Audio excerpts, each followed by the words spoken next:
હવે આપણામાંથી ઘણા બધા લોકો એવા હશે કે જે ઘરની બહાર નીકળતા હશે ત્યારે જ એમને યાદ આવતું હશે કે મારો ફોન ચાર્જ કરતા ભૂલાઈ ગયો છે. એટલે હડબડીમાં એવું કરશે કે પોતાના બેગમાં ચાર્જર નાખી દેશે અને જ્યાં પણ રેલવે સ્ટેશન, બસ સ્ટેન્ડ કે પછી જ્યાં પણ એને ચાર્જિંગનો પ્લગ દેખાશે ત્યાં એ ચાર્જિંગ કરવા મૂકી દેશે. તમે પણ આવું કરતા હશો, કરો છો ને?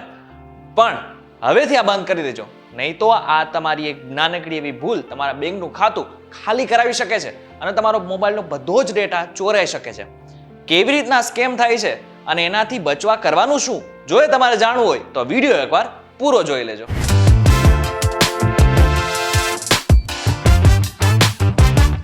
નમસ્કાર, VTVGujarati.com પર તમે જોઈ રહ્યા છો ડેલી ડોઝ અને હું છું કરણ. કેન્દ્ર સરકારે હમણાં એક નોટિફિકેશન જાહેર કરી છે જેમાં કહેવામાં આવ્યું છે કે તમે જ્યારે આવા કોઈ પણ જાહેર સ્થળે ઉપર ચાર્જિંગ કરો છો ત્યારે અત્યંત સાવધાન રહો. તેના માટે તેમણે ગાઈડલાઇન્સ પણ જાહેર કરી છે. Indian computer emergency response team CERTIN આ અંગે એક ટ્વીટ પણ કર્યું છે જેમાં કહેવામાં આવ્યું છે કે સાયબર ગુનેગારો એરપોર્ટ, કાફે, હોટેલ કે પછી બસ સ્ટેન્ડ જેવા જાહેર સ્થળો ઉપર USB ચાર્જિંગ પોર્ટનો ઉપયોગ કરીને તમારો મોબાઈલ કે પછી લેપટોપને હેક કરી શકે છે. એટલે કે જ્યુસ જેકિંગ કરીને સાયબર ગુનેગારો તમારો બધો જ ડેટા ચોરી શકે છે. એમાં તમારી બેંકની ડિટેલ પણ સામેલ છે. હવે આપણે બધાને ખબર છે કે જે ડેટા કેબલનો ઉપયોગ આપણે ચાર્જિંગ માટે કરીએ છીએ એ ડેટા કેબલનો ઉપયોગ ડેટા ટ્રાન્સફર માટે પણ થાય છે.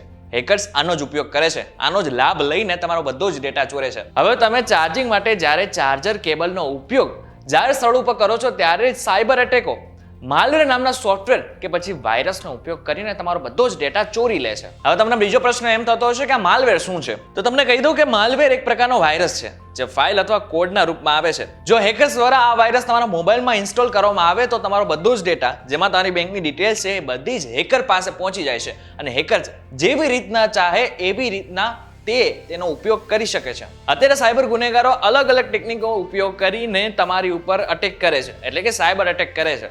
જેમાં હવે નવું આવ્યું છે જ્યુસ જેકિંગ. જ્યુસ જેકિંગ દ્વારા તે તમારા મોબાઈલનો બધો જ ડેટા ચોરી લે છે. તો હવે આ જ્યુસ જેકિંગથી બચવા કરવાનું શું તેની વાત કરી લઈએ. હવે જ્યાં સુધી બને ત્યાં સુધી ઇમરજન્સી સિચ્યુએશન જ્યાં સુધી ન આવે ત્યાં સુધી આવી રીતના જાહેર સ્થળો ઉપર ચાર્જિંગ કરવાનું જ નહીં.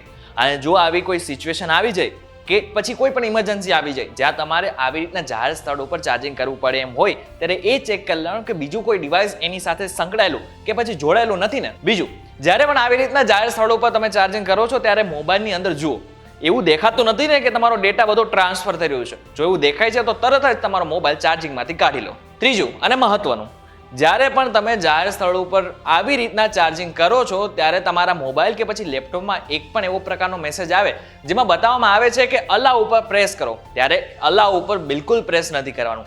જો તમે આવી રીતના પ્રેસ કરશો તો તમારો બધો જ ડેટા એ હેકર્સ પાસે જઈ શકે છે. હવે આ બધી વસ્તુથી બચવા માટે તમારે એક વસ્તુ ખાસ કરવાની છે અને એ છે તમે જ્યારે પણ ઘરથી નીકળો અને મોબાઈલમાં ચાર્જિંગ ના હોય ત્યારે ખાસ કરીને પાવર બેંકનો ઉપયોગ કરો.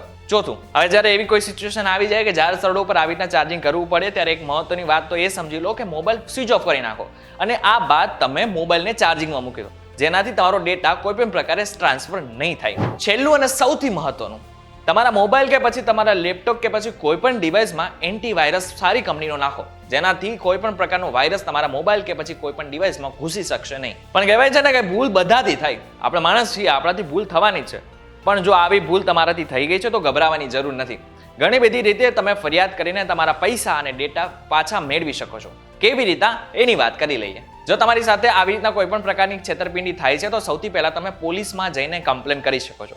જો તમારે પોલીસ પાસે ન જવું હોય તો 1930 એટલે કે સાયબર ક્રાઇમમાં ફોન કરીને તમે આની ફરિયાદ કરી શકો છો. જો તમારે સાયબર ક્રાઇમમાં આવી રીતના ફોન ન કરવો હોય તો એમની વેબસાઇટ www.cybercrime.gov.in ની વેબસાઇટ પર જઈને પણ ફરિયાદ નોંધાવી શકો છો. હવે આ બધું ના કરવું તો તમે ક્રાઇમ બ્રાન્ચમાં જઈને પણ ફરિયાદ કરી શકો છો. તમે ઉપર દર્શાવેલ કોઈ પણ રીતે ફરિયાદ કરીને ત્યાંના અધિકારી પાસે મદદ માંગી શકો છો અને અધિકારીઓ ટૂંક સમયમાં જ તમારી બધી મદદ કરશે અને તમારા રૂપિયા અને ડેટા પાછો મેળવવાની પૂરેપૂરી કોશિશ કરશે.